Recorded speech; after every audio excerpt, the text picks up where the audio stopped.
Now, I've been very proud and honored to join some of the strongest and brightest and bravest women in Hollywood to talk about equality and justice through the Time's Up movement. Time's Up! You know, I am part of Time's Up, which is a big movement happening, not only for Hollywood, it's for across all industries, for women to have a safe work environment, women and men actually, to have a safe work environment. And the work that we're doing varies. I mean, it's from legislation and policy to 50-50 by 2020, which is gender equity in front of and behind the camera. So there's a lot of initiatives, a lot of work, a lot of committees, and we're just keeping the conversation going in hopes that it does create sustainable change.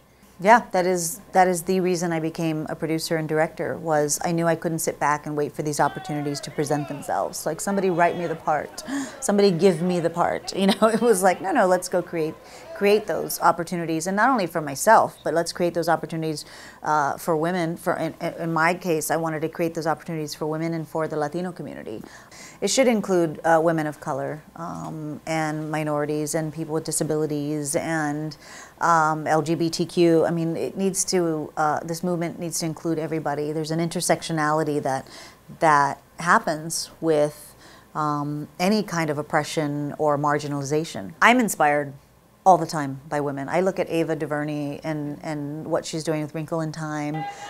That's a true representative of what we're trying to do in Time's Up.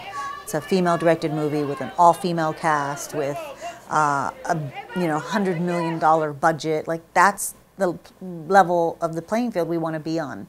And she does it so beautifully because she comes from this grounded place of storytelling with her projects in the past to this fantasy world that she had to create from zero. And to entrust that with a woman and a person of color should be applauded, and Disney definitely should be applauded for that.